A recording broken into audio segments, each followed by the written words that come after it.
Thank you so much for joining me here today at Wimbledon. It must be so exciting for you. What's really stood out so far?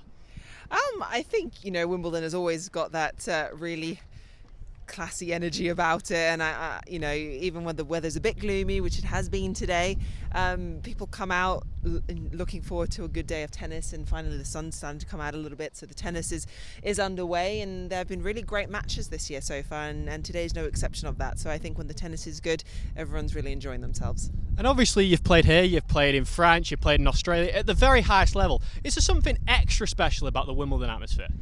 Well, I think my opinion will be a bit biased. Being a British player, I think for me this was my home slam, so for me that will always make it that much more special.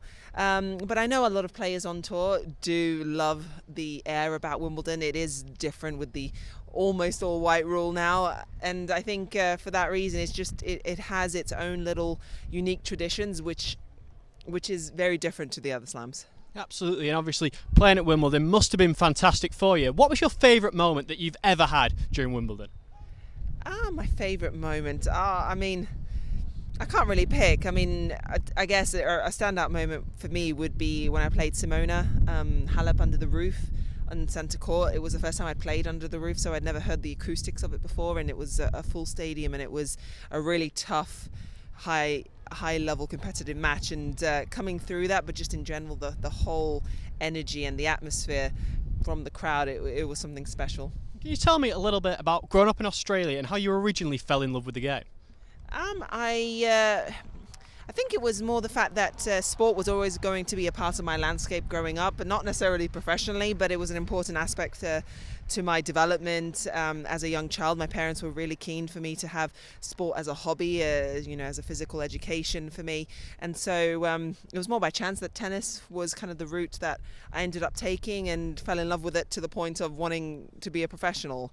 I started playing in an after-school program, really, and it kind of went from there. I had decent hand-eye coordination, apparently, and then I started playing some weekend competitions, and that's when I fell in love with the sport.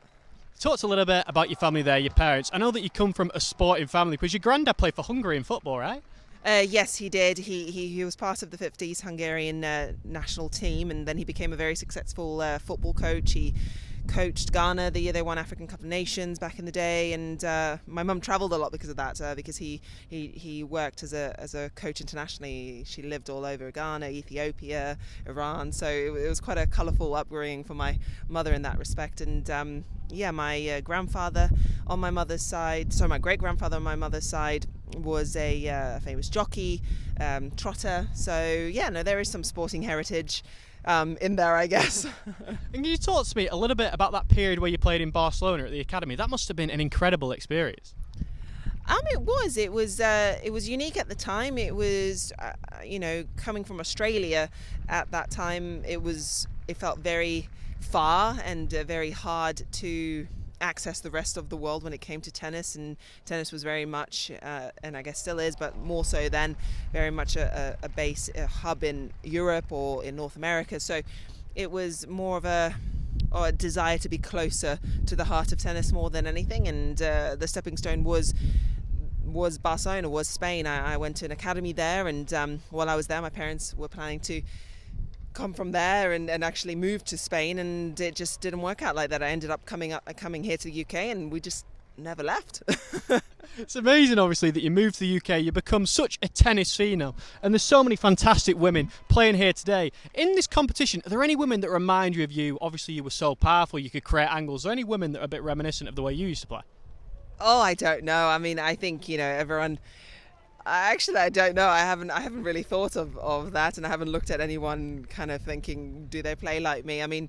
You grow up as a child looking at the big players and being inspired by them, but I can't answer that. I have no idea. Well, thank you so much for speaking to me. I really appreciate it. But before I let you go, I've got to ask, have you got any predictions for who's going to win the men's singles, the women's, and anything we should look out for, really? I would love to see Iga win the women's, because I think it's only a matter of time that she will. I think I more desire it for her now more than anything, sooner rather than later, just for the critics more than anything. And I think I would love to see Yannickson in the final. I don't know against who or what, but I just love to see him in that position again. Perfect. Thank you very much. Thank you.